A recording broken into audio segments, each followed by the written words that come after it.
Hey guys, tonight, we're crawling under the covers of Victorian Britain quite literally.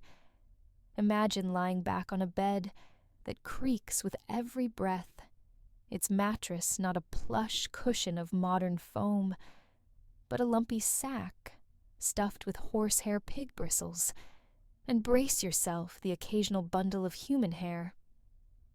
You're in a bedroom lit by gaslight, or maybe just a candle stub surrounded by thick velvet drapes, soaking in soot. A bedbug skitters past your pillow, like it owns the place. Your nightshirt itches. The bed smells organic. This isn't a 5-star experience. In fact, you probably wouldn't survive this nap without a rash, a sore back, or at least one deeply existential moment. So before you get comfortable, take a moment to like the video and subscribe, but only if you genuinely enjoy what I do here. And I'd love to know where you're watching from and what time it is. Drop that in the comments. Now dim the lights, maybe turn on a fan for that soft background hum. And let's ease into tonight's journey together. You lower yourself onto your Victorian bed frame with a groan, not from you, but from the bed. It creaks like a haunted ship. The mattress is firm in some places, dangerously saggy in others, and the scent, let's call it, livestock chic. That's not a coincidence. Your mattress is packed with hair. Not a few strands, not some polite fluff, but pounds, actual pounds of animal hair. In the 1800s, horsehair wasn't just a byproduct. It was practically currency. Coarse, curly, and naturally springy, it made a surprisingly effective mattress filler. Sure, it smelled earthy, especially when damp, but it offered a kind of lumpy resilience that straw and feathers couldn't match. You could fluff it, you could beat it into submission, and occasionally you could wonder whose tail it came from. Hog hair was cheaper and scratchier. Some desperate souls even used cow hair. And yes, in some cases, salons sold off bundles of human hair, although this was typically reserved for wigs, extensions, and other purposes we'll get to later. But when materials ran low, any fibrous scrap that didn't bite back was fair game. That soft bed you're picturing not here. This one bristles. Victorian hair mattresses weren't machine-washed, of course. Instead, they were beaten aired or fumigated with lavender, or failing that vinegar. Sometimes they were simply ignored. Over time, the hair inside would mat together like an uncombed poodle, creating dense pockets and sagging corners. It was less a mattress and more a mulch pile, but hair had its charms. Unlike straw, it didn't attract mice. Unlike feathers, it didn't flatten into a sad pancake overnight. And in a society deeply suspicious of moisture, hair had the advantage of being naturally breathable. At least until the dust settled in. And oh, it always did. Now imagine the sound. With every toss and turn, the coarse hairs whisper against the tightly sewn ticking a cloth cover, usually made of linen cotton or canvas. Not that silky stuff we use today. This fabric was tough enough to survive a bayonet charge, and probably scratchier than your uncle's beard. Your dreams don't stand a chance, but neither does your posture. These beds weren't ergonomic, they were educational. Sleep wrong, and you'd wake up with a moral lesson between your shoulder blades. Straight spines built strong citizens, or so they believed. No one dared complain of back pain. It was considered suspiciously French. The real kicker. These mattresses were expensive. A properly filled horsehair mattress could cost several pounds, equivalent to hundreds of dollars today. For working families, that meant the mattress might be the most valuable thing they owned. Hair was hoarded, stolen, and recycled with the fervor of black market gold. A mattress was a dowry item, a status symbol, and a storage unit for insects' dust and dreams. In poorer households, a mattress might be shared by multiple generations. Babies' parents and grandparents could all nestle into the same hairy sanctuary, one layer of lumpy warmth for everyone. Sheets maybe, but chances are you're sleeping right on the ticking with a blanket of wool and a prayer. And it wasn't just the inside that mattered.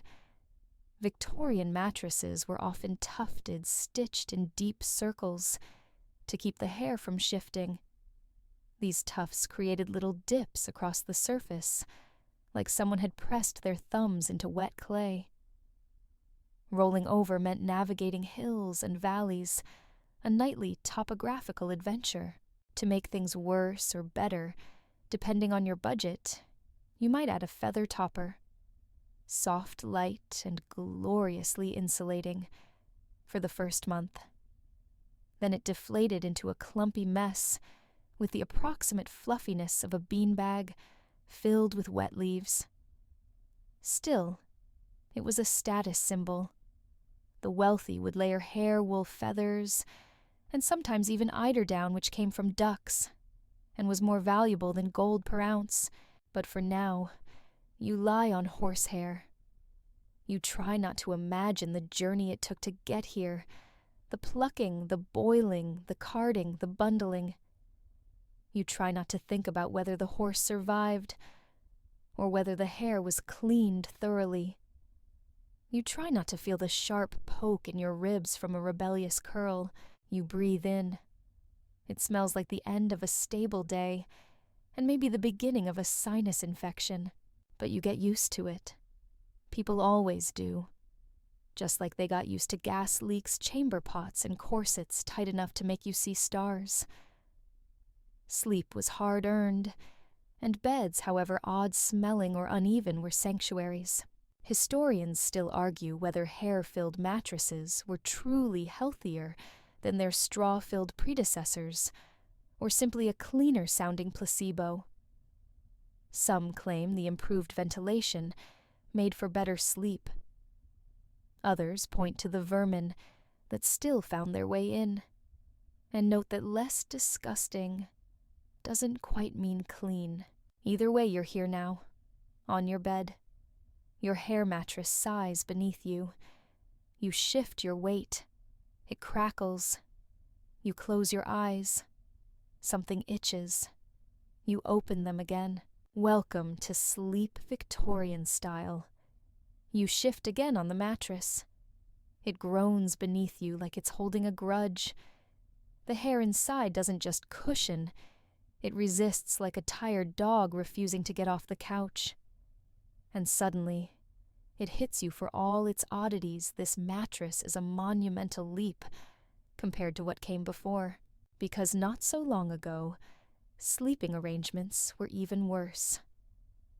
Welcome to the era before bed springs, where your mattress might have been a literal sack of straw, or if you were fancy feathers, and the bed itself was more net than frame.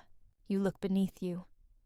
Underneath that hair-stuffed cocoon is a tightly woven crisscross of ropes. These are your supports tonight. And yes, you'll be dreaming on what is essentially a trampoline built by someone with poor upper body strength. Back then, before the Victorians introduced steel spring technology, beds relied on these rope lattices for suspension. The ropes had to be pulled tight, really tight, to avoid sagging.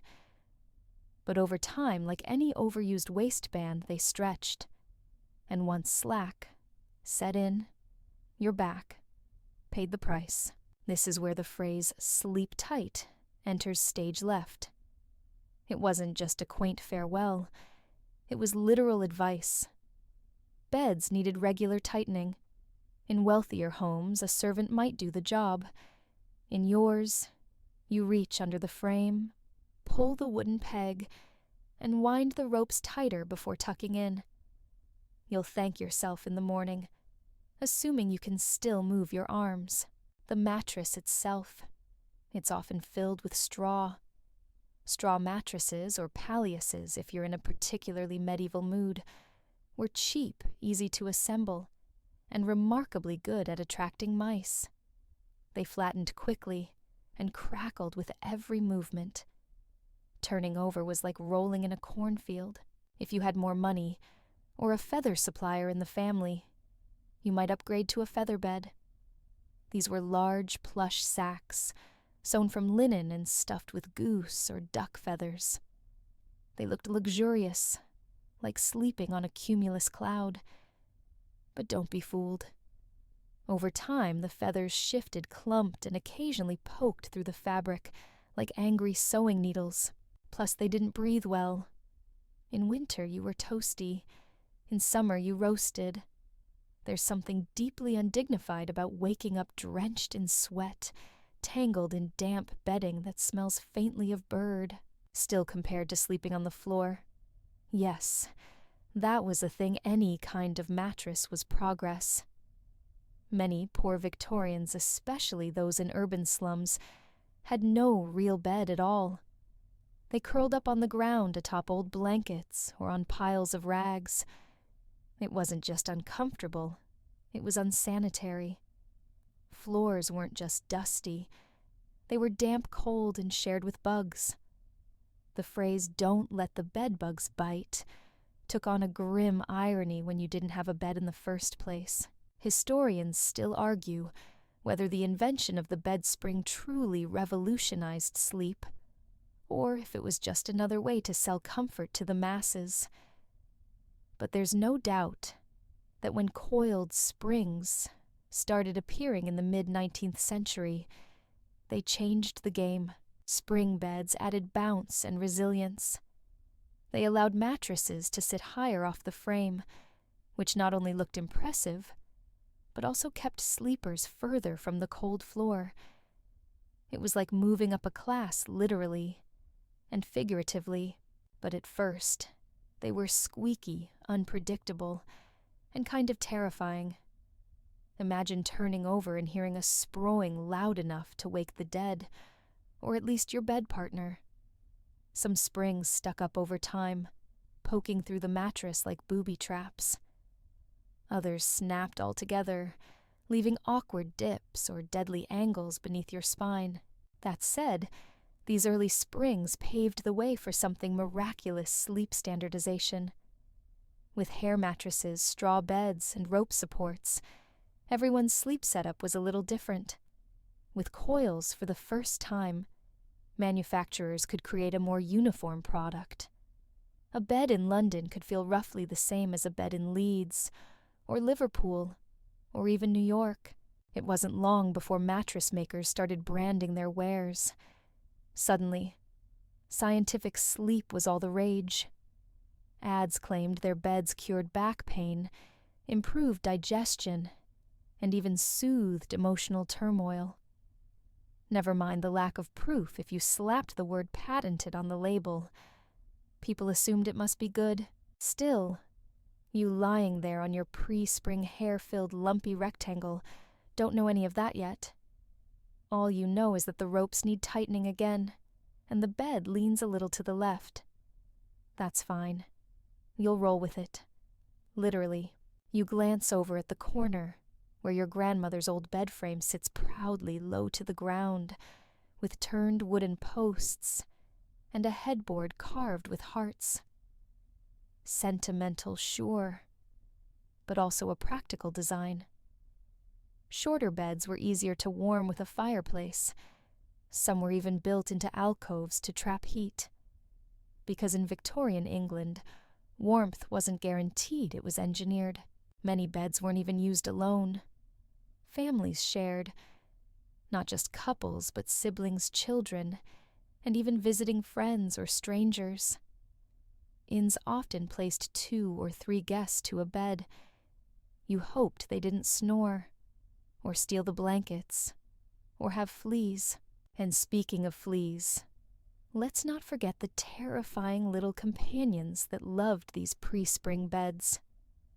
Without proper ventilation, beds became homes for lice fleas and the ever-persistent bedbug. You could boil your linens ere your mattress, and sprinkle herbs around the bed frame. But those critters were clever and determined. A fun fringe tidbit, some households placed legs of the bed frame in small metal dishes filled with oil to trap crawling insects. It was like a bug moat, a literal medieval defense strategy for your bed, so you sigh and sink deeper into the ropes. They shift with a faint groan, but at least they're holding. For now. Your mattress has settled into that awkward shape again, firm under one hip, soft under the other. You pull your blanket up, tucking it under your chin. The candle flickers, throwing shadows on the wall, and with every creak, every twitch, and every itchy twitch of your limbs, you start to understand something odd. This isn't just a bed. It's a battlefield. And the war is sleep. You wake up groggy, limbs stiff from an uneven night's rest. The ropes beneath the mattress have loosened, the hair inside has shifted like an unruly sand dune, and your back feels like you've been wrestling a sack of turnips. And yet, you remind yourself this is luxury, because you, dear sleeper, are lying on hair, real expensive, carefully sourced hair. Welcome to the Victorian horsehair gold rush, where hair wasn't just for hats and wigs. It was a thriving industry, and beds were its fluffiest frontier. Let's rewind to the source. You step into a stable on the edge of a city, the air thick with the smell of hay manure and opportunity. There, a groom is brushing a massive shire horse, collecting the coarse tail hairs into a bundle. This right here is prime material. Horsehair was considered the gold standard for stuffing beds, springy, durable, and best of all, naturally moisture resistant. But it didn't stop at tails. Manes were also clipped, though those hairs were finer and less durable. In fact, in peak mattress economy, an entire ecosystem sprouted up around grooming animals, not for show, not even for cleanliness, but for resale. Horse fairs weren't just about livestock. They were hair banks. Some cities even had horsehair markets. Bales of sorted hair were bought, sold, and shipped across the country. Dark horsehair fetched a different price from white. Curly was better than straight. Coarse was prized. It's hard to believe, but entire ledgers were filled with hair grades, weights, and destinations. One man's shedding pony was another man's night of marginally better sleep. And it wasn't just horses. Pigs got in on the action too. Hog hair was bristly, harder to clean, and carried a strong odor, but it was cheap. That made it popular for working-class mattresses and padded furniture. Tanners and slaughterhouses found a lucrative side hustle in selling bristle by the pound. In one particularly odd corner of the market, you find human hair. Most of it, to be fair, was used for wigs and fashion. But when supplies ran low, especially during wartime shortages or industrial slumps, human hair made its way into mattresses, upholstery, and cushions. It was softer, finer, and frankly, a little unsettling. Quirky fringe fact. In Paris and London, some enterprising salon owners made deals with mattress manufacturers. They collected hair swept from the floors and sold it in bulk, often mixed with animal fibers to pad out a batch. So yes, it's entirely possible that somewhere in Victorian England, someone slept soundly on a mattress that included a bit of someone else's ponytail. Hair had to be processed before use. That meant washing, boiling, usually then drying, and finally carding. This wasn't some light shampoo and towel dry operation. Boiling the hair removed oils, bugs, and, well, everything else. After that, it was teased apart with spiked rollers to create an airy, fluffy structure. In theory, this gave the mattress more give. In reality, It sometimes just gave you stray pokes in the ribs.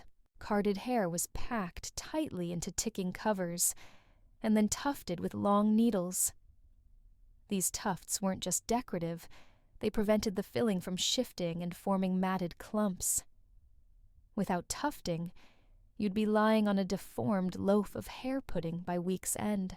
But what really sparked demand was the illusion of status. Owning a horsehair mattress said something. It said you cared about health hygiene and comfort, 3 things Victorians were obsessed with, especially when they could talk about them in front of guests. Wealthier families showcased their mattresses during house tours. Bedrooms weren't just private spaces. They were arenas for one-upmanship. Mattress makers advertised in newspapers and catalogs, listing exotic sourcing. Pure Bavarian horsehair sounded far more elite than recycled scraps from an East London stable, though they were often indistinguishable, once stitched into a ticking, and the industry boomed. By the mid-19th century, some manufacturers built entire factories dedicated to hair processing.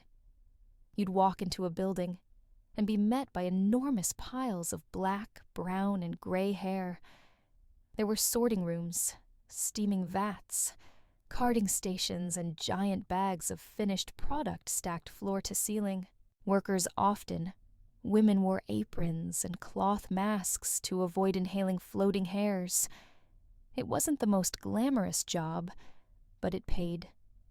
And with the rise of mail-order catalogs and factory-scale shipping mattresses began to travel. You could buy one from Leeds and have it shipped to Birmingham or even across the sea. Global mattress trade was born, and hair rode in first class. Still, all wasn't well in the land of luxurious locks. A quiet controversy brewed under the surface fraud.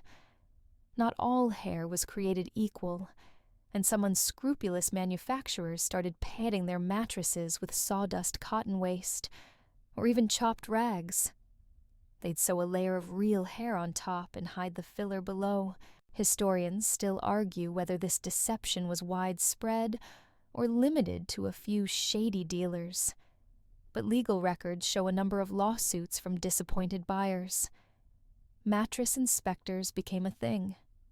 Seriously. People were trained to cut open a mattress, sniff the contents, and declare the truth. It was a cross between quality control and forensic science. Back in your sleepy room, though, all you know is this: your bed cost a small fortune. Your parents talked about it like it was an heirloom. It's lumpy now, and a bit faded, and it creaks when the wind blows. But it's yours.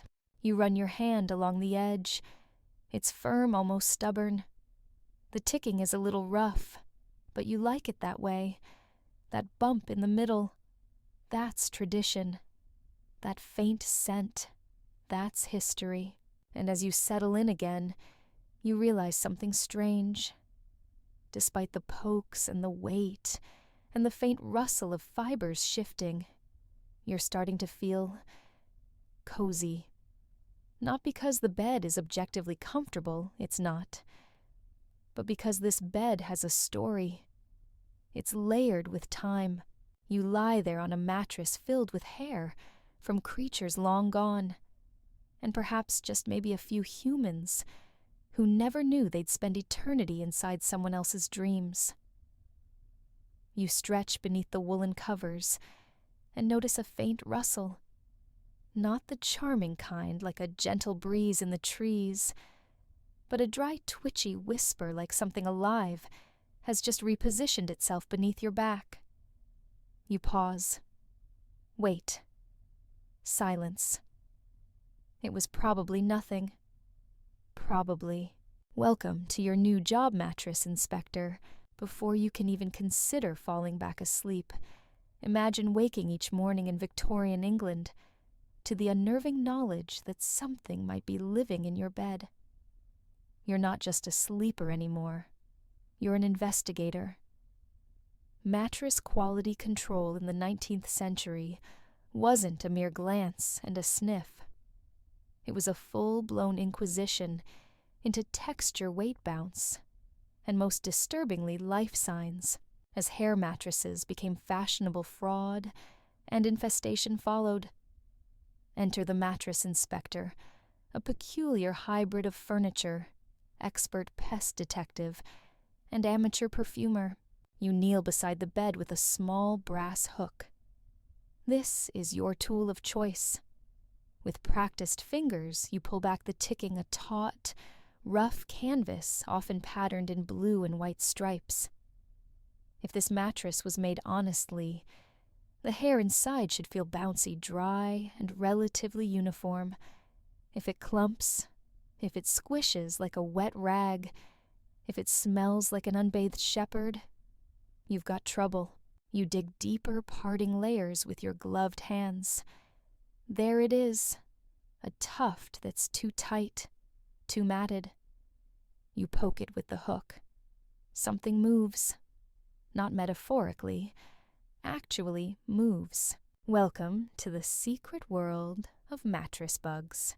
Hair mattresses were not sealed vaults. They were breathable, yes, but porous too. Tiny gaps between fibers created the perfect little apartments for creatures who thrived in darkness, warmth, and just a bit of human moisture. You've heard of bedbugs, of course, but there were also fleas, lice, and even carpet beetles which dined delicately on the keratin in animal hair. Think of it as nature's way of reminding you that nothing stays luxurious for long. Quirky tidbit. Some upper-class households had an annual airing of the mattresses, where entire beds were dragged into gardens, beaten with sticks, and left under the sun, while servants sprinkled herbs and vinegar into the ticking. For a full day, the back lawn looked like a battlefield of rectangular corpses in various stages of drying out. Neighbors watched. Gossip followed. Not everyone could afford that, though. In boarding houses, inns, and urban tenements, mattresses often went uninspected for years.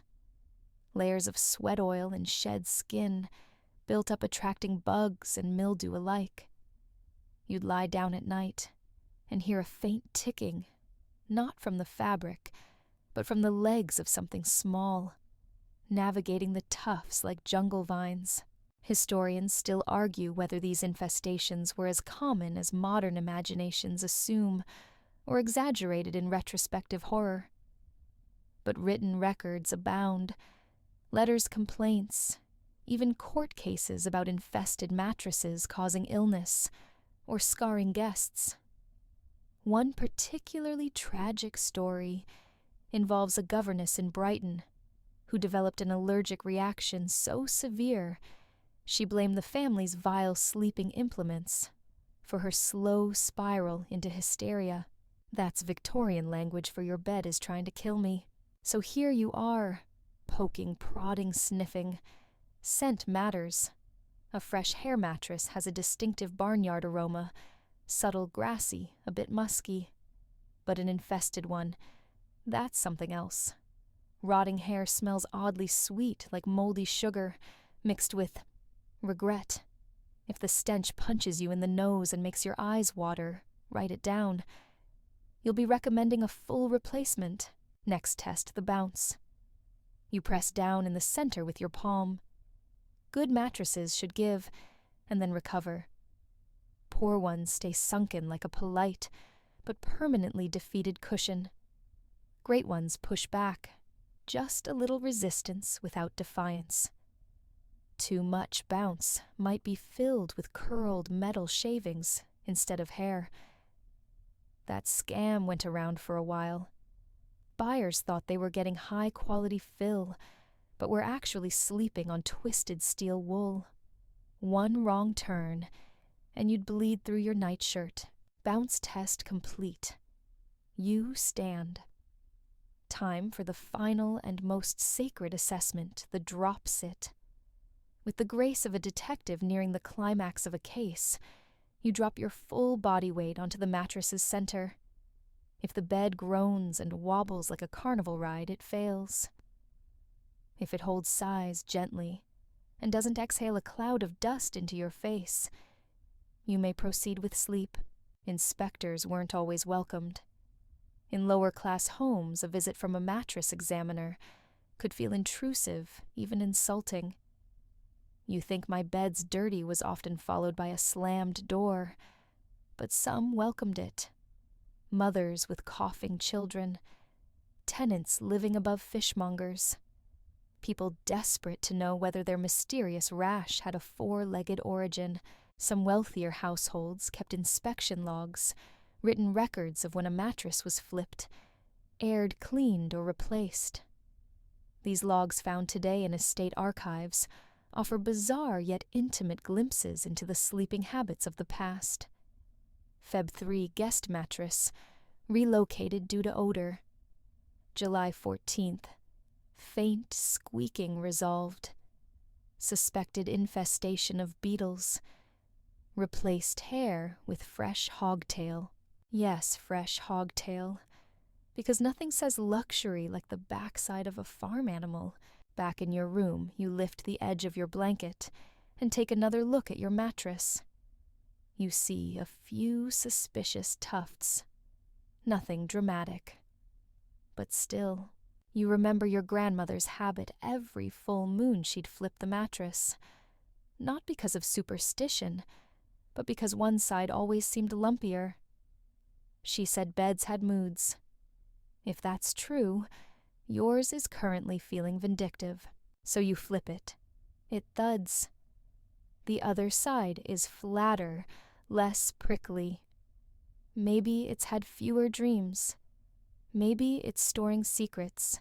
You lie back down and imagine an inspector judging your sleep. Would they approve of the mattress? Would they recoil from the odor? Or would they nod pleased that you'd pass the test and move on to the next creaky bed frame down the hall? Because in this world, where mattresses breathe shift host life and whisper in the night, you're never just sleeping. You're participating in a long tradition of scrutiny, suspicion, and maybe just a little bit of mystery. You close your eyes. The hair sighs. The frame shifts. Sleep, for now, is permitted. You drift into slumber, only to be dragged back by the sudden need to scratch your arm, then your neck, then your shin. You pause. No, it's not just your imagination. Something is biting you. Congratulations. You've just entered the age of bedbugs. Victorian England wasn't just a time of crinoline and powdered noses. It was peak bedbug season. Before pesticides, before sealed mattresses, and long before anyone invented a mattress cover, with a zipper beds were sprawling insect hotels. And bedbugs. Oh, they were VIPs. You roll over and inspect the wooden bed frame by candlelight. It looks innocent enough, turned legs, carved spindles, maybe even a bit of decorative flair at the headboard. But take a closer look. Really peer into the joints, the seams, the little cracks where two pieces of wood meet. If your eyesight is sharp or unlucky, you might spot a flicker of movement, tiny legs, a flattened body, a reddish smear where one wasn't fast enough to escape last night's swat. You jerk the covers back and examine your skin. A line of small red bites trails across your arm like a dotted path. These bugs don't bite once and leave. No. They enjoy a tasting menu bite walk, bite walk. It's practically artistic. And the worst part, they're almost impossible to kill with Victorian tools. Sure, you could boil your sheets, but that didn't touch the hundreds, possibly thousands, living in the crevices of your bed frame. You could try scrubbing it down with lye, But most people didn't want to destroy the finish on their expensive mahogany or walnut beds. So what did they do? They smoked them out, literally. One popular method involved placing a dish of sulfur or mercury chloride beneath the bed and lighting it. This filled the room with poisonous smoke meant to drive out the bugs. The downside: the smoke could also drive you out or knock you unconscious, depending on how tight the windows were shut. Fringe fact: some particularly inventive individuals tried inserting thin sheets of lead into the frame's crevices, hoping the metal would somehow repel the insects.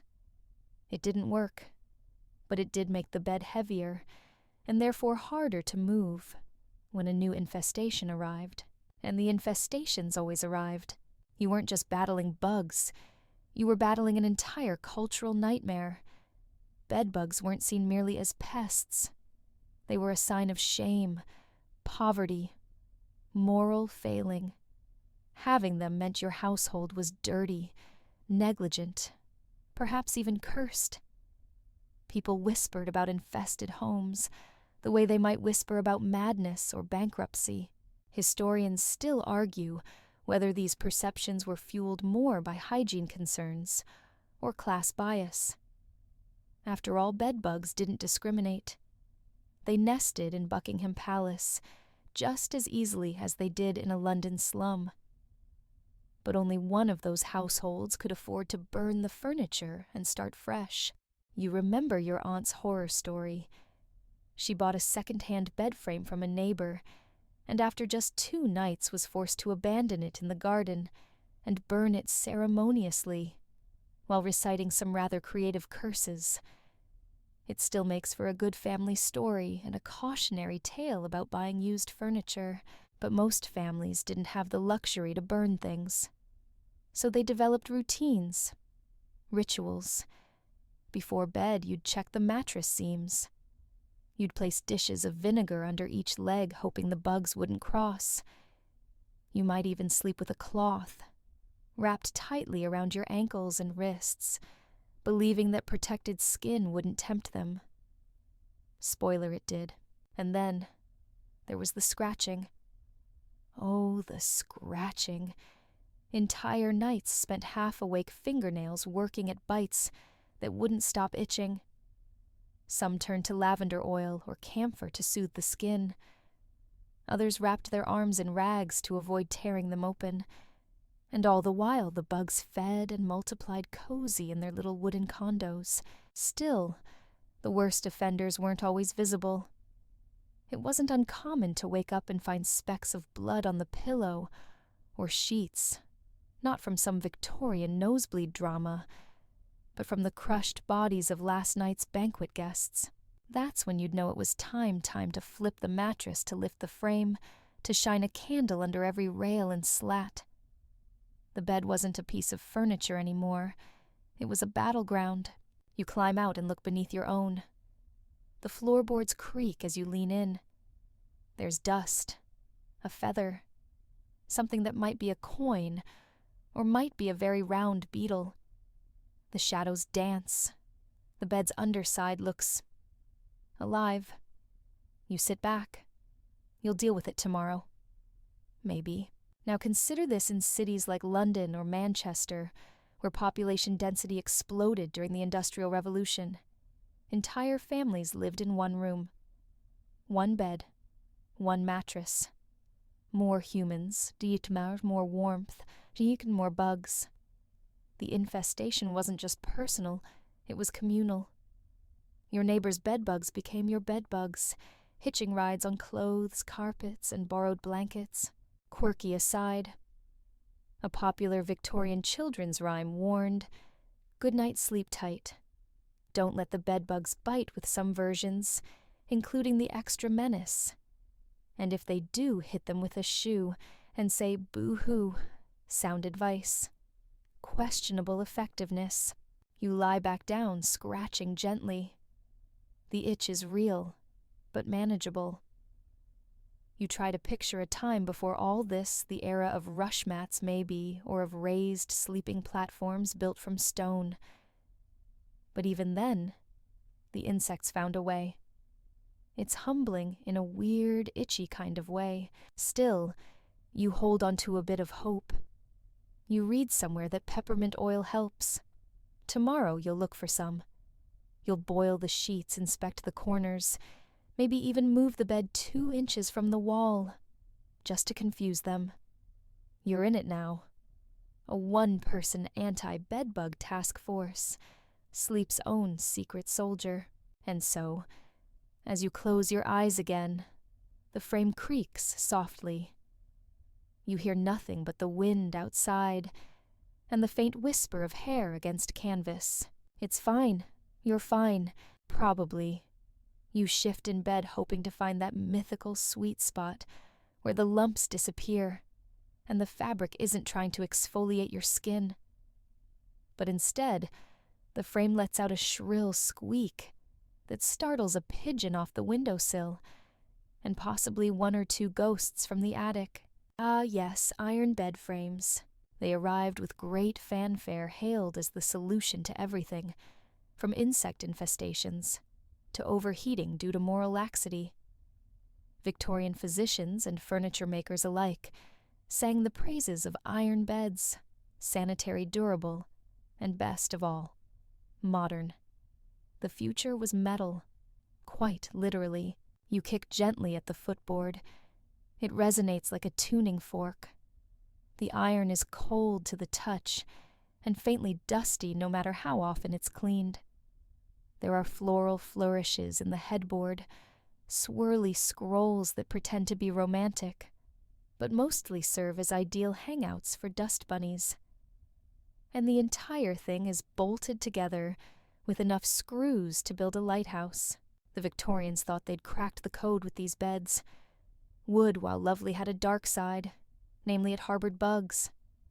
All those carved joints and decorative flourishes made it a paradise for tiny, blood-sucking tenants. But iron's smooth, cold, hard to chew, harder to live in. In theory, bugs couldn't burrow in. In practice, they just hid elsewhere. Still iron beds became the new status symbol for the hygienically inclined. Hospitals adopted them first, then sanatoriums, then the upper crust. They were marketed as clean and efficient, the kind of beds that would never gossip, never get emotional, and certainly never house a colony of lice. Just don't touch them in the winter without gloves. The first generation of iron beds was handmade and solid, elegant even. Painted white or black, often adorned with brass knobs at the ends. These knobs, by the way, served no structural purpose whatsoever. They were purely decorative. But if one unscrewed easily, you could use it as a makeshift weapon when defending your bed from siblings or over-enthusiastic suitors. Soon, however, mass production kicked in. Iron beds became cheaper, faster, louder, thinner rails, looser bolts, more squeaks. The elegant curve of a handmade frame gave way to clunky uniform tubing that sounded like an accordion made of frustration every time you turned over. You try to adjust your pillow. Another squeak. You exhale deeply. The bed answers with a metallic sigh. No one warned you about the noise. A gentle roll to one side. Honk. A minor stretch creak. An innocent attempt to reach the chamber pot under the bed. Full symphony.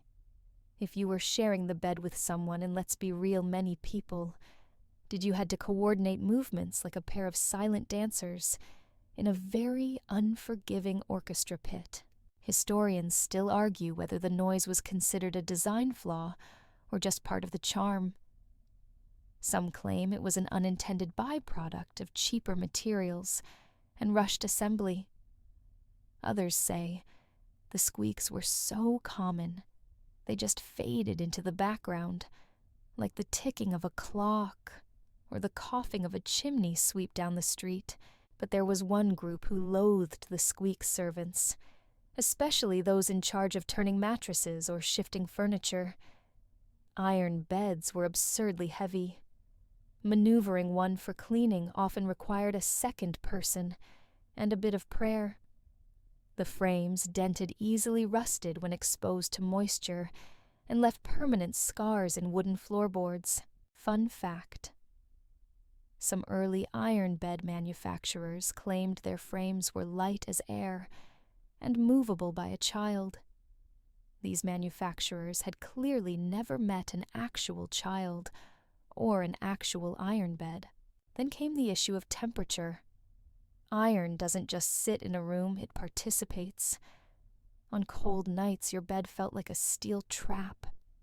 On hot nights, it radiated stored warmth like a grumpy radiator.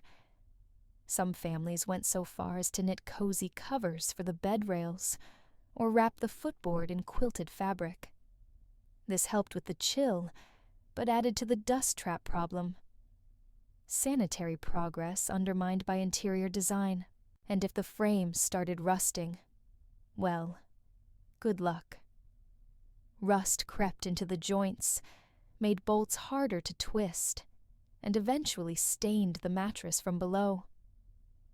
Nothing says elegance like the faint orange bloom of oxidized decay bleeding through your sheets.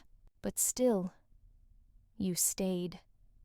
Because it was better than wood. Because it was modern. Because it was yours. You run your fingers along the cold rail now, the texture slightly rough where the paint has worn away. You remember when this bed first arrived, delivered on a cart, carried up the stairs in pieces assembled with loud bangs and muttered swearing. It gleamed then. The brass knobs caught the sunlight. Now they just collect dust. But it's familiar dust. Yours. Some of the frames had curious additions. Rings for bed curtains. We'll get to that soon. Rails at the base to hold extra blankets. Even tiny hooks, where some folks hung dried herbs to ward off air sickness. The Victorians loved accessorizing, even if they weren't entirely sure what they were warding off. And yet, despite the flaws the frame holds, it squeaks, it shudders, but it never truly fails. Decades later, these beds still show up in antique shops, and spare bedrooms often supporting a new generation of restless sleepers who wonder what kind of person once scratched their initials into the underside of the slat. You close your eyes and listen again. The bed groans in its signature language of complaint. But beneath the noise there's comfort. The metal remembers you. Every toss, every sigh, every sleepless night has left a little imprint. It may not be soft. It may not be quiet. But it's strong. And sometimes that's enough. The candle flickers low, casting long shadows across your room.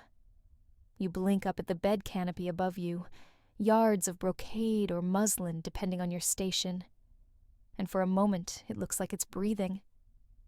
Drapes billow faintly from the draft that seeps through the ancient window frame. It's meant to be elegant, maybe even romantic, but all you can think is dust. So much dust. Because while your bed frame might be iron and your mattress made of horsehair, those voluminous drapes and curtains turn your sleeping space into a theatrical death trap of fabric and fables. Victorians adored fabric. The more, the better. Beds weren't just for sleeping. They were ornate shrines to textile overindulgence. Curtains swathed the headboard. Side panels reached the floor. Some four-poster beds had full canopies above, creating a complete enclosure, like a theatrical stage with you the slightly itchy star trapped inside. At first glance, it's lovely. Rich colors, lace details, decorative tassels. Everything tailored to make your bedroom feel grand. But on a practical level, you're sleeping in a dust magnet. Every swish of fabric stirs up invisible clouds that settle in your lungs, your eyes, your dreams. You inhale history quite literally, and the weight. These curtains aren't flimsy. In upper-class homes, they're made of velvet or heavy damask, drapes that could double as ship sails. Try parting them at night, and you'll raise a mini hurricane of fabric. Not to mention the curtain rods themselves. Wrought iron, often gilded drilled into wooden bedposts, with the structural integrity of siege equipment. Now, here's the ironic twist.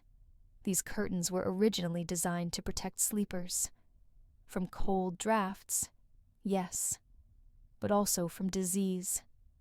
Victorians were firm believers in the theory of miasma, the idea that bad smells rather than germs spread illness. Drapes were thought to keep these foul airs out. Little did they realize they were also trapping them in. Historians still argue whether this bed curtain cocoon helped insulate people from illness, or merely concentrated stale bacteria-laden air in one conveniently inhalable space. Many now agree that by sealing off airflow, the curtains likely did more harm than good, but back then, they were all the rage.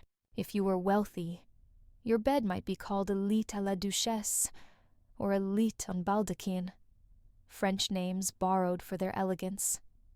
These beds stood like thrones in your room, often centered as the main attraction.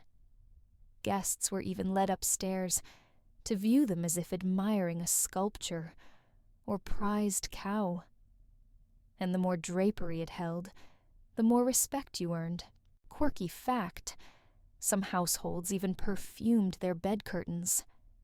Lavender sachets, rose water sprays, or if you had something to hide, a generous dousing of vinegar and herbs. One popular blend called Four Thieves vinegar was said to ward off plague. It probably just made the smell of mold a little less offensive, but these opulent beds came with maintenance. Servants had to beat the drapes regularly, literally take them outside, hang them and wallop them with sticks until the dust clouds stopped. In winter, when it was too cold or wet to do this, the dust just accumulated. Each layer of fabric became a time capsule of sweat candle soot and whatever floated through the air. That month, you tug gently on the curtain beside you. It doesn't move. The rod has warped slightly, and the ring is stuck. You leave it be. A little extra darkness won't hurt. Meanwhile, in the homes of the less fortunate curtains, might be patched together from old dresses or discarded sheets. They were still prized not for elegance, but for privacy. With multiple family members sharing a room, even a scrap of fabric could turn your corner into a sanctuary or a confession booth. Depends on the day, and if you lived in a boarding house or servant's room, you'd be lucky to have even that. Many iron beds were completely exposed, cold, echoey things placed too close to windows and too far from fires. Some desperate souls improvised with shawls or coats draped over the bed frame. It wasn't just about fashion, it was insulation. Curtains also served as visual barriers. In a time when few people had personal space, and even fewer had locks on doors enclosing your bed, meant claiming a sliver of control. Closing the drapes signaled do not disturb, though depending on the creakiness of the frame, you'd be disturbed anyway. Of course, bed curtains were also associated with death. Dramatically.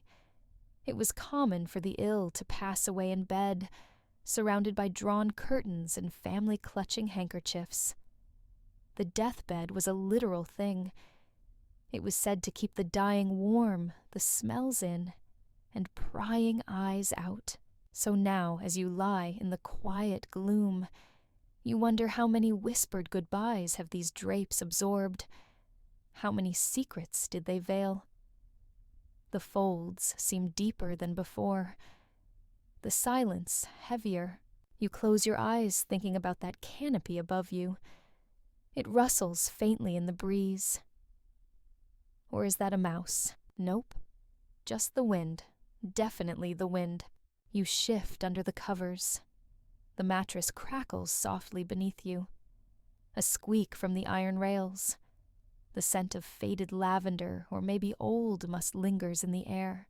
And in that curious little fabric tent you've built for yourself, you drift somewhere between coziness and claustrophobia. It's like sleeping in a stage curtain or a forgotten book, and honestly, it's not so bad. You wake to the sound of silence. Not peaceful silence, awkward, loaded silence. Because in this house, bedding etiquette isn't just a footnote in a housekeeping guide. It's a full-blown social doctrine. Victorian sleep was not just a matter of where you lay your head, but how with whom, and in what rotation. And if you got it wrong, well, prepare to be silently judged for the next 3 Sundays. You sit up in bed only to realize someone's already watching you, figuratively at least. In a well-run household, beds had an unspoken hierarchy. The master bedroom was obvious, of course, but even guest beds had a pecking order, usually tied to lineage status, and who brought the best preserves at Christmas. Let's begin with sheet night. Yes, this was a thing. In many households, especially middle-class and working-class ones, sheets weren't changed daily, weekly, or even monthly. Changing the bed was laborious, involving long drying times, heavy linens, and the risk of snapping a clothesline in half. So sheets were changed on a scheduled rotation, say, every fortnight. That night, sheet night. The one night when slipping into bed felt clean, crisp, and let's be honest, a bit exciting. But woe betide the person who got to bed first and rumpled the freshness. Families developed minor passive-aggressive customs to mark who deserved the smooth side. In some homes, the last to rise had to remake the bed and rotate the pillows so that no one got 2 dirty ends 2 nights in a row. Sleeping was warfare. Peaceful, motionless warfare. Even pillow usage came with rules. In the grand homes of the upper crust, pillows were sometimes decorative, only do not touch. Actual sleeping pillows were stored in linen closets and ceremonially carried out at bedtime, often by a servant, in the quiet choreography of nightly routines. But in a modest home, pillows were often shared. Siblings slept top to toe, elbows got wedged, and someone always got the pillow with the faint scent of camphor and something suspiciously like boot polish. You didn't ask. Now consider guest bed etiquette. If you were a visitor, especially a distant cousin or recently widowed aunt, you were given the good bed, which, to be clear, didn't necessarily mean the comfortable one. It meant the one located furthest from the kitchen, smells with the best window, or the newest coverlet. Whether it sagged or creaked like a haunted music box, irrelevant. Refusing a guest bed was practically a social crime. Even if you knew you'd roll into the springs and dislocate a hip, you smiled and said thank you. Declining made your host feel judged, and nobody judged Victorians but God and the vicar. Quirky fact. In some rural areas, especially in Scotland and Ireland, it was customary to warm the guest's bed with a heated brick, or even a baked potato wrapped in flannel. This generous gesture often resulted in delightful burns or soggy sheets, but it was the thought that counted. Now let's talk about who slept where inside the family. The eldest usually got the best mattress. Younger siblings were crammed together in shared beds, often side by side, or if things were especially crowded, alternating head to toe like puzzle pieces. Babies slept in cribs at the foot of the parents' bed, or sometimes in the bed if there wasn't enough space. No one used the term co-sleeping. It was just not dropping the baby on the floor. In servant households, the etiquette became even more layered. You didn't just have lesser beds, you had beds that could fold, hide, or vanish. Some servants slept in linen closets, others on trundle beds that slid under their master's frame like a secret drawer of exhaustion. And oh, the unwritten codes. If a servant was caught napping in the master's chair or near the parlor fire, it wasn't a mere scolding. It was a scandal. Rumors would spark like chimney fires. Did you hear she curled up on the sofa in broad daylight? Historians still argue whether these sleep customs reflected practicality or obsession. Was all this control just a byproduct of limited resources? Or did it stem from Victorian society's deep love of compartmentalization of roles, classes, and behaviors, all boxed into tidy little bedtime rules? Probably both. Of course not all rules were about space. Some were about posture. Yes, posture. You didn't just sleep. You slept correctly. Lying face down was frowned upon, especially for women. It was considered unladylike and possibly damaging to the internal organs. Side sleeping was acceptable if done demurely, and back sleeping elegant, upright, dead-looking, perfect. And then there were those convinced that sleep should be angled. Inventors created wedge pillows, head-elevating mattress blocks, and even strange hammocks strung between headboards to align the spine and reduce humors. They didn't work, but they looked impressive in patent drawings. Back in your bed, you try to recall the last time you followed a single etiquette rule. You're sprawled, diagonally hogging the blanket, and your pillow is somewhere on the floor. There's a hair in your mouth that might be horse or human, and you've definitely drooled into the ticking. Sorry, Queen Victoria. You glance at the curtain, still rustling. A bit of fluff drifts down and lands on your nose. You sigh. Maybe you should have fluffed the sheets before getting in, or plumped the pillows in the approved clockwise motion, or recited the psalm of fresh linen. But honestly, tonight, you'll be a rebel. You'll sleep with the sheet untucked. You'll stretch diagonally. You'll touch the forbidden guest pillow and claim it as your own, because sometimes the best etiquette is the one you break quietly, with your eyes closed. You shiver. Even beneath your thick woolen blanket, the cold finds you snaking in from the stone floor, brushing your neck, settling into the tips of your toes. You burrow deeper into your mattress, pull the covers up over your nose, and wonder how on earth Victorian children ever slept at all. Because if you think your bed's uncomfortable, you've never spent a night in a Victorian nursery. Let's start with the basics. Child-sized beds weren't adorable little race cars or cartoon-themed cocoons. They were iron cages. Literally. The average Victorian crib looked more like a jail cell than a cozy sleeping spot. Black metal bars clanking sides, and bedding so stiff it could probably stand up on its own. These cribs weren't just austere, they were cold. Often placed near drafty windows for the health, they became nightly ice boxes.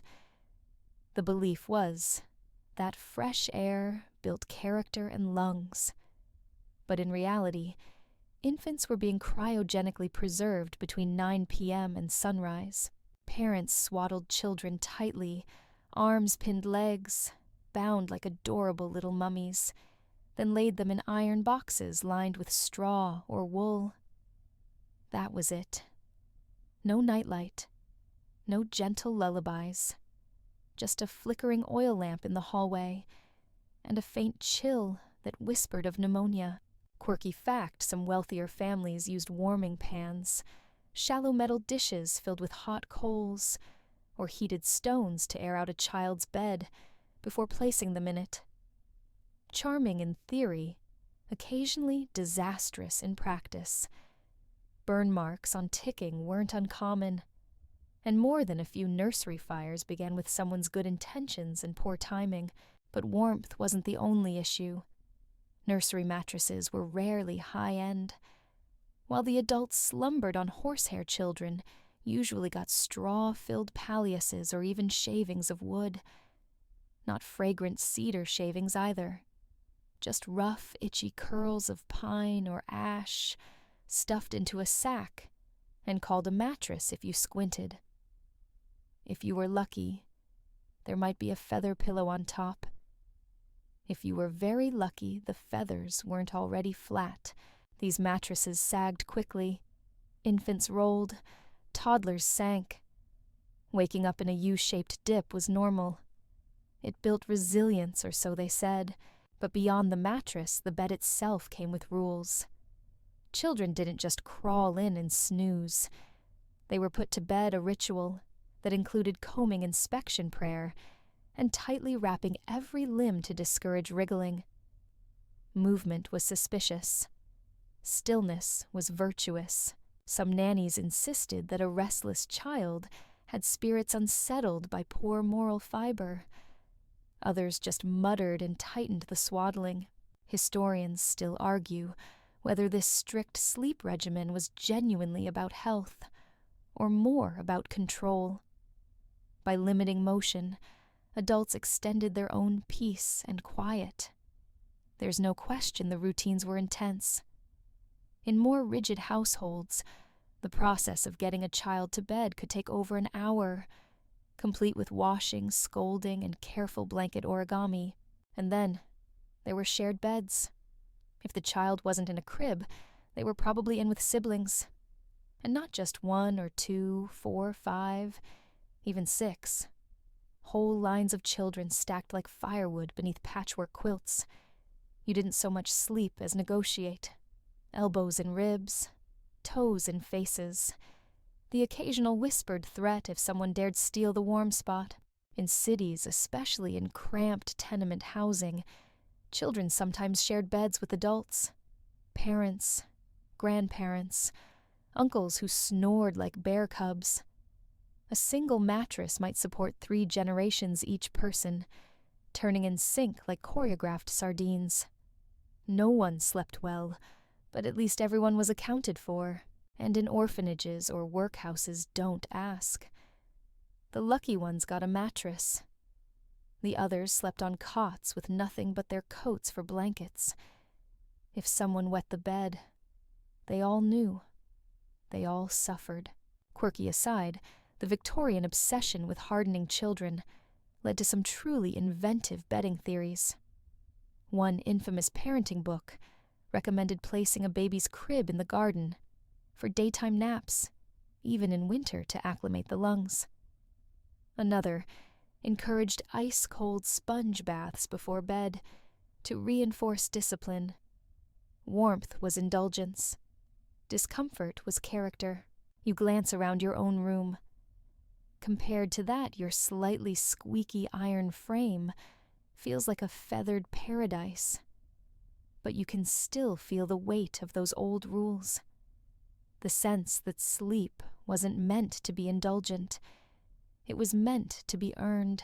You close your eyes and try to imagine the nursery sounds of the past, muted lullabies, the distant ticking of a clock, the shuffle of slippers across wood floors. A nanny hums a hymn beneath her breath. A child sniffles. Another kicks the wall. The room is cool, quiet, rigid. But somewhere within that quiet lies something comforting, something structured, a strange kind of peace. Because even in those chilly cribs and shared mattresses, sleep came, eventually, and it still does. The floor creaks as you step out of bed. a chill wraps around your ankles like a judgmental cat. You shuffle across the narrow room, careful not to knock over the wash basin, perched precariously on a wooden stand. The candlelight flickers, catching a glimpse of something folded neatly beside the armoire, a servant's bed, if you can even call it that, because tonight you're not the master.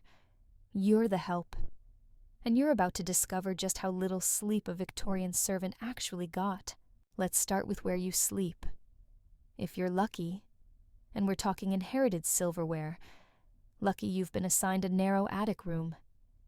It's barely the width of your outstretched arms, with a tiny iron bed shoved under the sloped ceiling, and a single drawer for personal effects.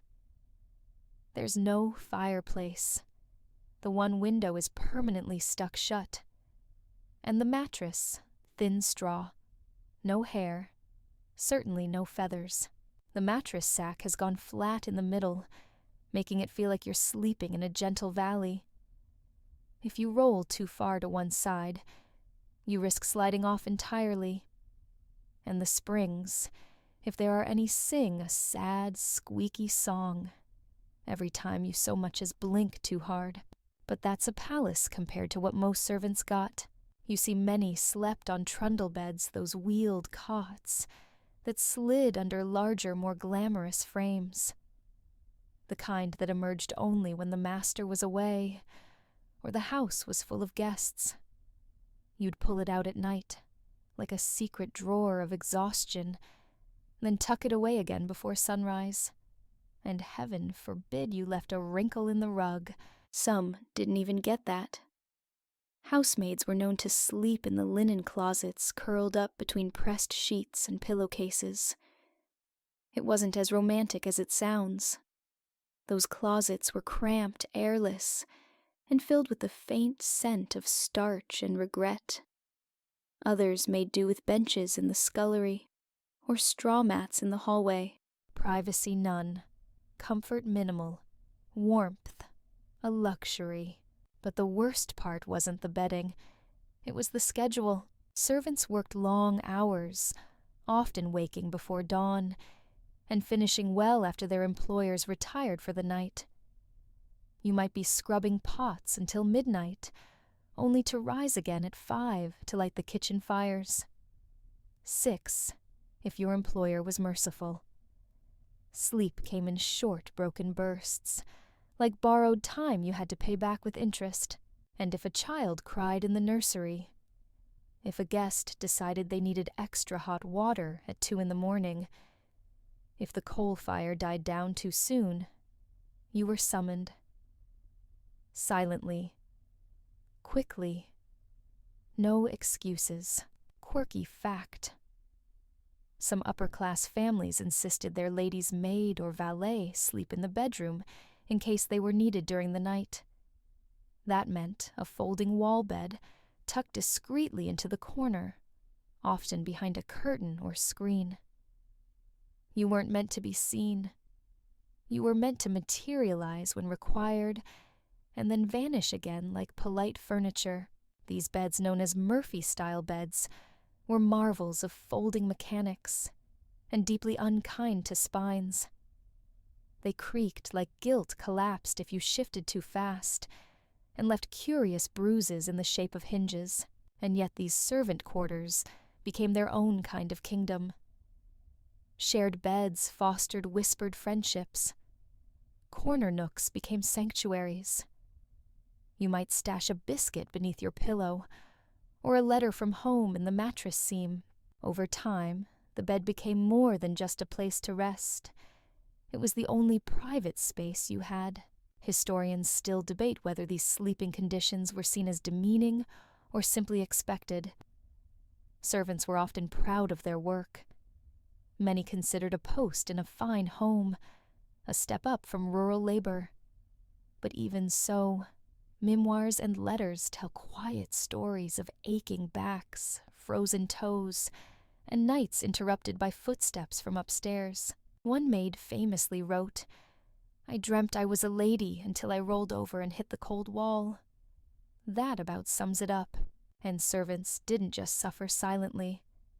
Some developed tricks to improve sleep, tucking hot potatoes in the bed before lying down again with the potatoes, lining the straw mattress with spare cloth to block out bugs, hanging a coat over the iron rails to soften the echo of cold. Others simply got used to it. Your body adapts. You fall asleep mid-thought, mid-blink, mid-prayer. You learn to nap with one ear open and one eye half shut, to vanish into sleep like slipping into a trapdoor. Tonight, as you lie down on your narrow cot, you feel the hard frame press through the mattress. You wrap your shawl tighter and tuck the blanket under your feet like armor. There's no pillow, just a rolled-up coat. The candle's nearly out, but you don't need light. You need minutes. You close your eyes and hear the footsteps above soft measured, the master heading to bed. Soon you'll hear the creak of the big bed, the rustle of heavy curtains, the final sigh of a day that never quite belonged to you. And then silence, in the stillness beneath the eaves beside the mop bucket and the dented basin. You finally rest. It's not comfort. It's not luxury. But it's yours. And tonight, that's enough. You wake up in the middle of the night to a smell, not a sharp or offensive one, but earthy, tangy, slightly sweet. You inhale again and try to place it. A mixture of lavender oil wool iron and something suspiciously like wet animal. You're not wrong, because this is what happens when hair hygiene and heavenly Victorian odors collide in one tightly sealed bedroom. Let's begin with the basics. Your mattress is made of hair, not a metaphor. Literal animal hair.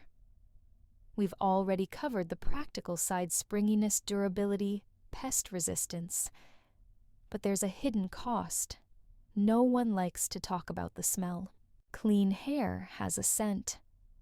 But hair that's been packed, steamed, fluffed, slept on and exposed to years of sweat and dust, that has a personality, and not necessarily one you'd like to invite to dinner.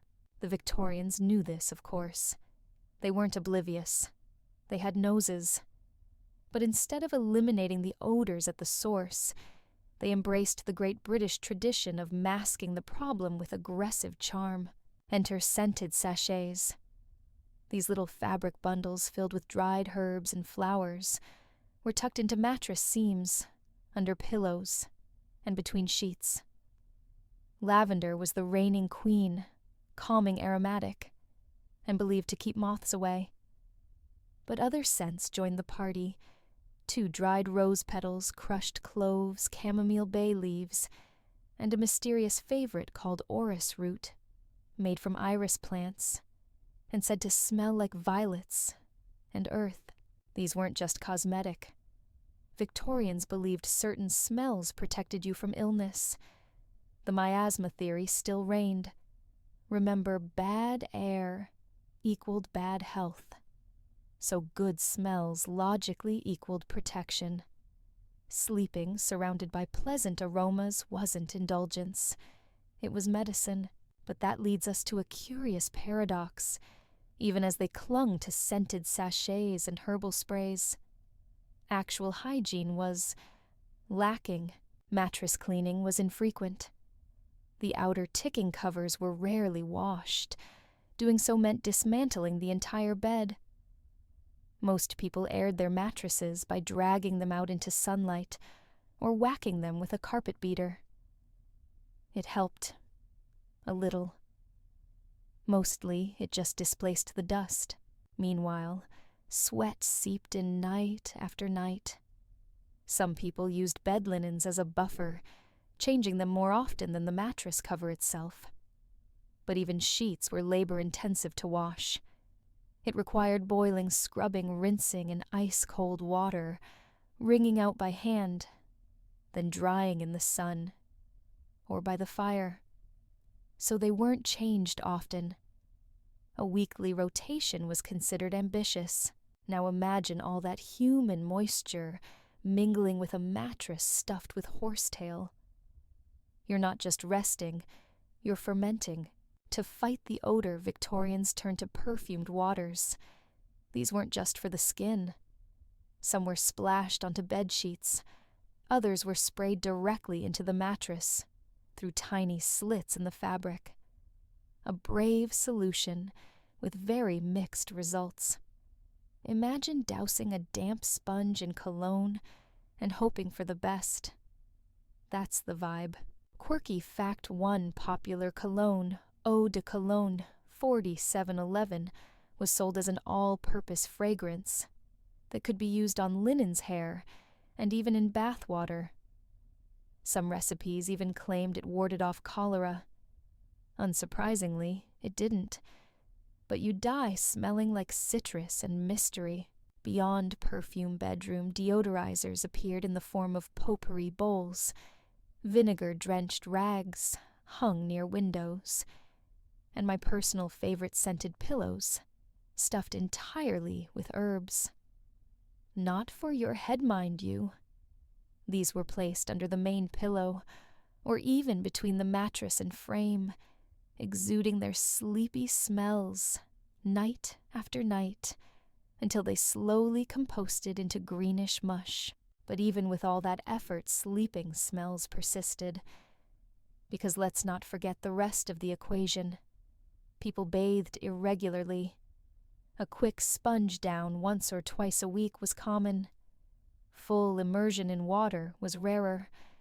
And nighttime sweat, after a long day of corsets, boots, and coal smoke that stuck around.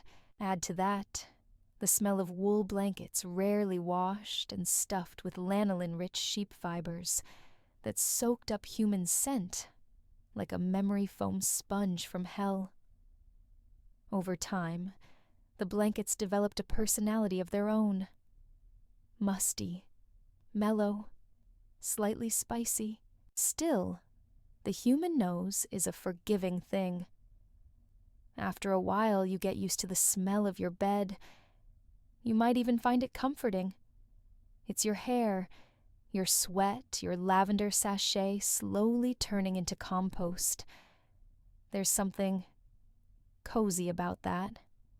Right, historians still argue whether this reliance on fragrance was a clever workaround or a sign of deeper denial.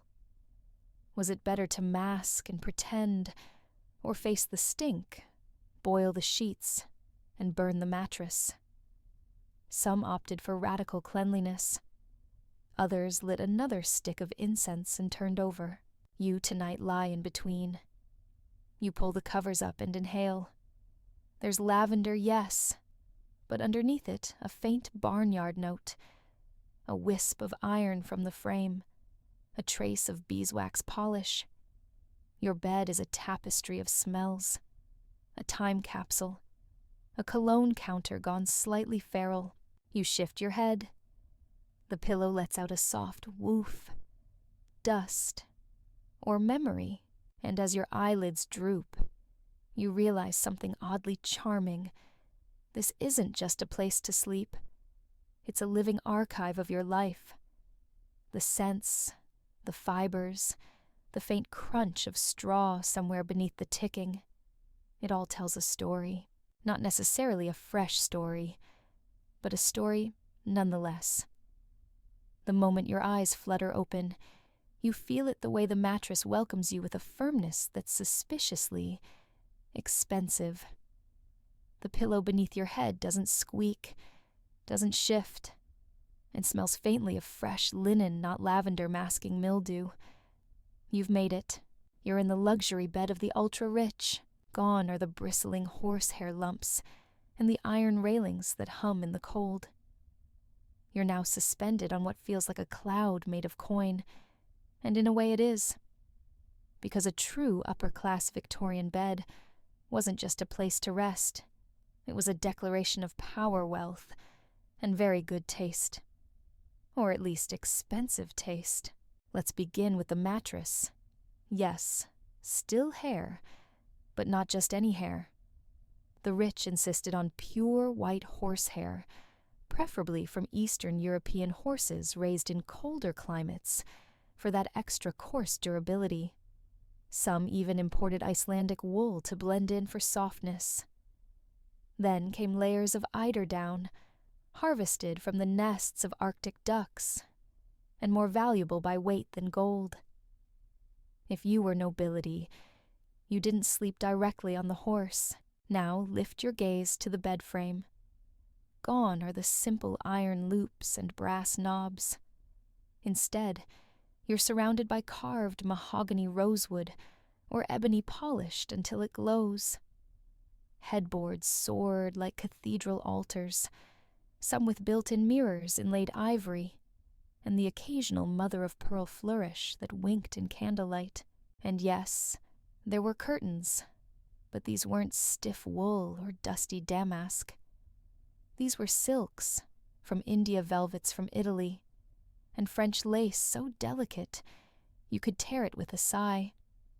The bed was often placed in the center of the room, not tucked away in a corner, because when your bed cost more than your servant's annual wage, it deserved a spotlight. Quirky, Fact 1 aristocrat's guest bed was recorded as having 6 separate layers: feather bed on top of horsehair, on top of wool, on top of spring coils, on top of straw, for aeration, on top of wood slats. Lying down required assistance. Rising required momentum. You stretch. The sheets glide against your skin like water. These are Egyptian cotton long stapled and imported at great expense. Or maybe it's linen hand-washed by a small army of maids, bleached on the estate lawn during summer, and ironed flat by hand-rolled glass weights. Even the pillowcases are hand-stitched, often monogrammed with embroidered edging, and a lace fringe so elaborate you risk strangling yourself if you roll over carelessly. And what's that beneath the bed, just barely visible in ensuite chamber pot? Not porcelain, but solid silver, complete with matching lid and handle. Some were even engraved. Because when you relieve yourself at 3 a.m, it should be in style. It's worth remembering that ultra-rich Victorians didn't just sleep in luxury, they slept next to it. The bedroom was often connected to a boudoir, a dressing room, and sometimes even a private sitting room. If insomnia struck, you didn't toss and turn. You strolled to your chaise longue, sipped warmed sherry from a silver tray, and read Latin poetry by the fire until sleep returned. The fireplace, by the way, was tended to by staff. You never touched the coal. You never made your own bed. And in the morning the sheets were carefully lifted, shaken, and reflattened while you bathed. That's if you bathed. Some simply sponge-bathed in perfumed water while lounging in their silk dressing gowns, which of course matched the bedspread. Historians still debate whether these bedrooms actually improved sleep or just reflected elite anxieties in fancier upholstery. Did layers of silk and feather comfort, or did they create a kind of plush prison diaries, reveal conflicting feelings? Some aristocrats loved their beds so much they took them when they traveled. Others found the grandeur oppressive and longed for the humble simplicity of childhood beds. But regardless of emotional toll, the performance of sleep was vital. A guest sleeping in your home didn't just receive hospitality, they received the experience of your wealth. Many hosts offered the royal bed, a guest mattress that had once been slept in by a duke, a cousin of the queen, or at least a famous botanist. These stories were often unverified. Didn't matter. They still made it into the breakfast conversation, and let's not forget bedwear. While the working class made do with coarse flannel or plain shifts, the rich changed into elaborate nightwear. Silk robes, linen nightgowns with pearl buttons, quilted slippers embroidered with family crests. Some even wore nightcaps woven from lace, held in place with ribbon, and designed to keep curls from becoming unruly in slumber. Quirky aside, one famous dowager was known to sleep under a coverlet hand-stitched with the family tree. Generations of embroidered names stretched from her ankles to her chin. A not-so-subtle reminder of legacy before lights out. And yet even in these palaces of softness and shimmer sleep wasn't guaranteed. The rooms were cavernous. The drapes blocked noise, but not drafts. The fireplaces sometimes hissed and spat soot. Feather beds shifted. Bells rang to summon you. And the silence was often eerie, deep, and absolute. So you lie back. The mattress cradles you like a velvet glove. The pillow embraces your head, as though it's been waiting. Somewhere a clock chimes the hour. You yawn, not from boredom, but from fullness. This bed is the culmination of status, craftsmanship, and hubris. And beneath all that polish and privilege, you're still just a human trying to sleep. You turn in bed and feel the slightest recoil, just a gentle give and bounce, like the bed is politely acknowledging your presence. This isn't hair, not entirely. You can sense it in the way the surface shifts, springs ever so softly. Welcome to the beginning of something strange and new, the rise of the sleep industry. For centuries, mattresses had been handmade, filled, stitched, and tufted by artisans. But now, in the latter half of the Victorian age, that was changing. Sleep wasn't just a necessity anymore. It was becoming a business, a science, an industry, and it all started with springs. Coiled metal springs were introduced to mattresses in the mid-1800s, adapted from carriage seat technology. Someone had the genius or questionable idea to apply them to a bed. The result was novel. Spring mattresses didn't sag in the same way. They offered a lift, a slight pushback that horsehair simply couldn't manage, and they bounced. Oh, how they bounced. At first, these beds were met with suspicion. Who wanted to sleep on metal? Would it rust? Would it rattle? Would it, heaven forbid, store electricity like a tiny lightning trap under your spine? But the innovators pressed forward. Patents were filed. Factories built. Mattresses became mass-produced. And with mass production came marketing. Quirky fact. One 19th-century mattress company promised its new spring beds would encourage dreams of levity and improve the alignment of one's personal compass. No one knew what that meant, but it sounded delightful, and people bought in. Advertisements exploded. Sleep, they declared, was vital to health. Not just rest, but proper sleep, supported by scientifically engineered layers of support and ventilation. The mattress wasn't just a bed, it was a health device, a status symbol, an investment in your future vitality. Sound familiar? Enter the rise of mattress showrooms. These early retail spaces featured pristine beds, each staged like a throne, surrounded by white curtains, and labeled with cards like the Rejuvenator or the Moral Spine Aligner. Salesmen wore gloves. Customers were invited to lie down fully clothed and pretend to sleep in public, all while nodding along with phrases like, "Yes, yes, I do feel morally straighter already." Suddenly, brands mattered. Names like Parker Staples and Heels emerged as early mattress moguls. Catalogs appeared in drawing rooms promising restful nights and improved digestion. Testimonials claimed everything from better posture to marital harmony. Because nothing saves a marriage like 300 hand-coiled springs and a fresh ticking cover. But behind the sales pitch, A deeper shift was happening, the commodification of sleep. Victorians were obsessed with productivity. You worked hard. You labored. But now you were told that to be truly productive, you must also sleep correctly. 8 hours on a quality surface, preferably, with patented lumbar reinforcement. Historians still argue whether this moment, this rise of the scientific mattress, marked a real turning point in how people slept, or simply a clever marketing trick. Some claim people finally began to value rest. Others insist they were just spending more to be uncomfortable in new ways. And let's not forget the explosion of sleep accessories. Pillows were stuffed with experimental materials like rubber sponge. Sheets came pre-scented with floral starch. Some beds featured built-in humidifiers, water-filled reservoirs designed to moisten the dreamer's breath. It worked about as well as it sounds.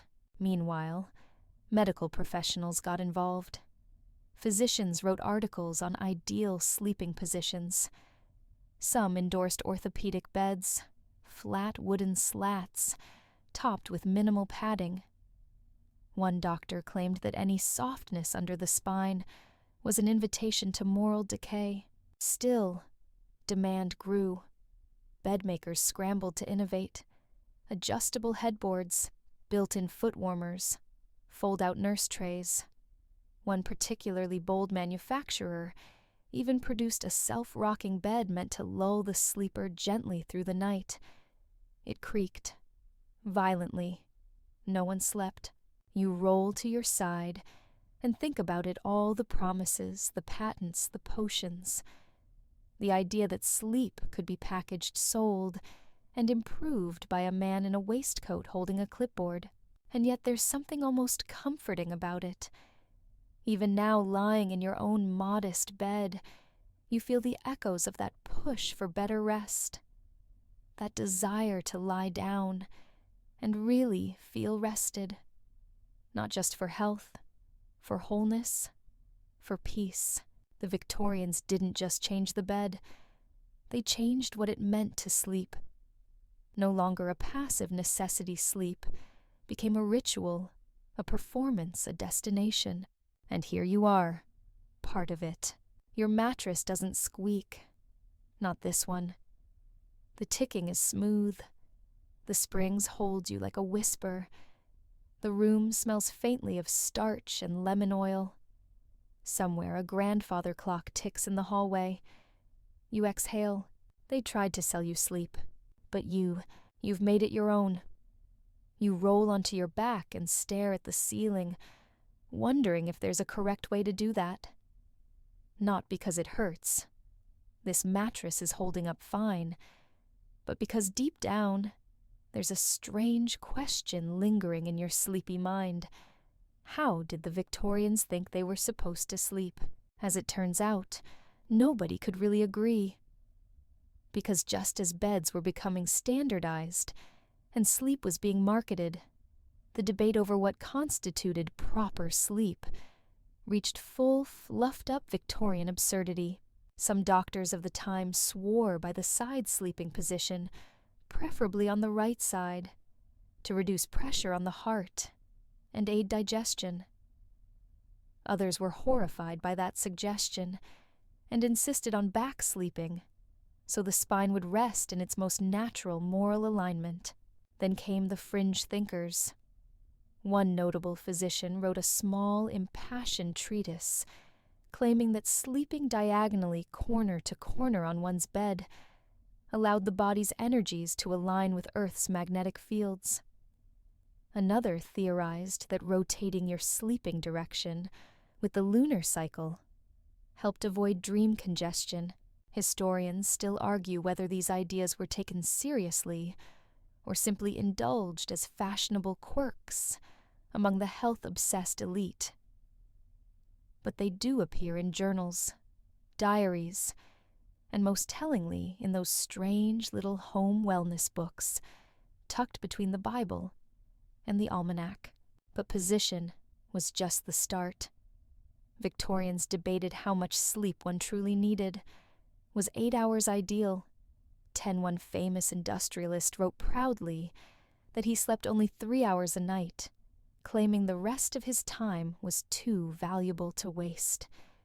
His biography notes that he died of exhaustion at 47, but his ghost probably still lectures the otherworldly realm on productivity. Meanwhile, sleep schedules were under scrutiny. Some thinkers promoted segmented sleep, 2 shorter blocks of sleep, divided by an hour or 2 of quiet wakefulness, ideal for prayer journaling or silent guilt. This wasn't a fringe idea. Many middle-class Victorians kept candles near their beds expressly for that middle-of-the-night intermission. Quirky fact, some couples use that midnight wake window to take a walk around the garden, in slippers, in total silence. Because nothing says romance like stomping through damp hedges while avoiding eye contact. Then came the question of what to do with dreams. Victorians didn't dream lightly. Dreams were examined, discussed, feared, and occasionally published. Entire books were written to interpret nightly visions. One bestseller claimed you could predict inheritance, courtship success, and crop yield by cataloging the animals that appeared in your dreams. Chickens meant money. Frogs meant travel. Crabs meant... We don't talk about crabs. Some doctors viewed dreams as symptoms, warning signs of nervous instability, especially for women.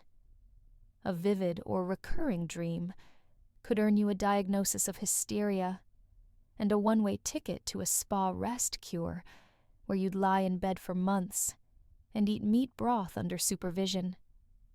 Cozy. Others, however, embraced dreaming. The spiritualist movement was booming.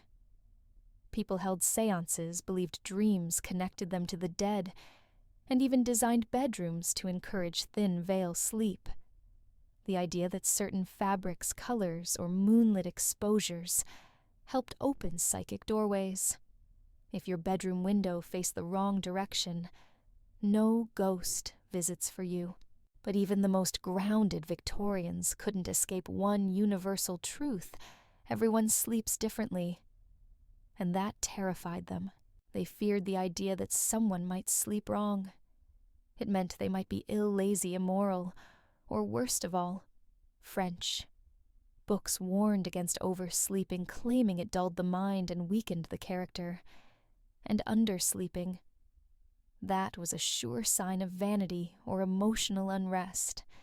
Sleep just enough, but not too much, and not too little. Also, don't enjoy it too obviously. No pressure. In wealthier homes, household logs sometimes included sleep records, noting when family members rose, whether they needed waking, and whether they appeared refreshed. One lady of the house even kept a dream log for her daughter, annotated in careful cursive. Sally dreamt of pears again. Curious. Perhaps a stomach imbalance. Meanwhile, working-class folks didn't have time for all that. They slept when they could, often in loud, crowded environments. But even they had ideas about proper rest. Sleep was earned. And if you complained about being tired, you were probably doing it wrong. Now, as you lie in your relatively judgment-free bed, you wonder about all those centuries of sleep guilt. The anxious tossing, the regulated dreams, the nightcaps with notches on them for dream tracking. Yes, that was a thing: linen nightcaps embroidered with little marks to count dream intensity. What would they say about you lying on your side face, partially buried in the pillow, snoring softly, and entirely oblivious to the scandal? Would they approve? Does it matter? Because while the Victorians debated the ideal sleep like it was a moral dilemma, you know the truth. Sleep isn't a statement. It's not performance art. It's surrender. Whether it comes on a spring coil mattress with herbal sachets, or a straw tick in a cottage, it comes the same way. Slowly, kindly, without asking for credentials, so you let yourself roll onto your other side. The mattress sighs in agreement. You pull the blanket up over your shoulder. The room is quiet now, the last candle flickering out. Your eyes close, not because you're told to, but because you're ready. Sleep debate-free. You're still. Not out of discipline or etiquette, or because the mattress demands it, but because you've reached a kind of truce with your bed. It creaks when it wants to. It pokes in strange places. But it's held you. Through the dust, the hair, the squeaks, the rules, the warmth, the cold. And now, after all that the hair slowly fades, the age of the horsehair mattress is waning. You wouldn't know it right away lying here. The surface still crinkles faintly. That telltale resistance beneath you, springy, scratchy, unmistakably organic, still rises to meet your shoulder blades. But something's changing, and you feel it in the way the bed no longer demands maintenance. No more flipping, no more refluffing the tufts, no more checking for rogue lice, because new materials are arriving. In the early 20th century, mattress makers begin replacing hair with cotton batting latex foam, and eventually polyurethane. They promised less smell, more bounce, and mercifully less animal involvement. You didn't need a horse anymore, just a factory. Quirky Fact 1. Early synthetic mattress was proudly marketed as being guaranteed 100% animal-free. No hooves, no hide, no hogs. Finally a bed you could lie on without wondering what part of a pig you were communing with. Of course, hair didn't vanish overnight. It clung to older homes, guest rooms, rural villages.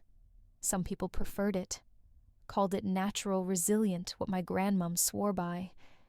But most were quietly relieved to let it go, because as cozy as it could sometimes be, hair came with history, literal and figurative. It held on to everything. Smells, dust, bugs, secrets. Your grandmother's hair mattress probably still carried the ghost of that one winter she got sick and sweated through every stitch. Your uncle's mattress remembered where his hip dug in night after night. These weren't just beds. They were witnesses, but new mattresses they forgot. That was their appeal. They didn't creak with memory. They didn't emit a puff of ancestral musk when you flopped into them. They didn't feel alive. They felt designed. Manufacturers leaned into this.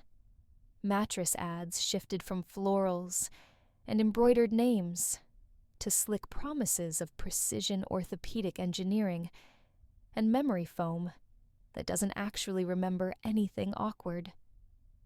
Mattresses became sleek, uniform, and quiet, and with that the romance faded. Gone were the dramatic bed curtains. Gone were the brass knobs, the scented sachets. The sheets changed every other Tuesday. The formal sleep logs, and the multi-generational lumps. The modern bed became neutral, beige, ergonomic, sometimes adjustable, sometimes motorized. Efficient in every way except perhaps storytelling. Historians still argue whether this shift was a loss or liberation. Did we trade character for comfort? Did we erase our sleeping selves when we replaced horsehair with foam? Or was it simply time? Because eventually, even the most devoted mattress reaches the end of its life. The ticking tears, the hair mats beyond hope. The rust sneaks into the frame like creeping ivy. One day, someone probably younger, probably wearing gloves, comes in and says, "It's time." The bed gets taken apart, carried down a narrow hallway, loaded onto a cart. It leaves the house it warmed for decades, and no one really knows what to do with it. You can't donate a bed filled with crumbling hog bristles and the ghosts of dreams. So it disappears, and in its place a new one arrives, quiet, clean, possibly with a plastic wrap still clinging to the corners. It doesn't creak when you sit on it, doesn't have a particular smell, doesn't know you yet, but you'll break it in. You shift beneath your blanket. Your current mattress, old but not ancient, whispers under your weight. The room is silent, familiar, and maybe, just maybe, that's the magic of beds. They adapt, they soften, they learn the shape of your rest. And even if they no longer puff lavender when you roll over or smell faintly of warm horse, they still offer something sacred, a place to be still, to breathe, to let go. And now, as the final threads of this Victorian quilt unravel, you let your mind drift slower, softer with each breath. The hair-stuffed mattresses, the iron frames, the canopy drapes, they all fade gently into shadow, tucked into the attic of history where they belong. Your body heavy now nestles into your own bed, whatever shape it takes. It doesn't need to be perfect. It only needs to hold you. The faint creaks, the slow exhale of fabric settling. They're not flaws. They're lullabies. The rhythm of stillness, the hush of a room keeping secrets while you rest. You can still picture it, all the tufted ticking the herbal sachets tucked beneath pillows, the soft thud of footsteps on wooden floors long gone. But you don't need to remember every detail. Let them fade like the lingering scent of lavender at dawn. Let the edges blur. You're not in a Victorian bedroom anymore. You're just here, now, a slow breath in, and a long breath out.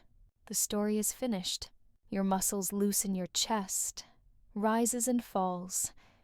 Sleep tiptoes closer, not as a command, but as an invitation. No pressure, no etiquette, no performance. Just rest. Let go of the horsehair, let go of the noise, let go of the past. You're home,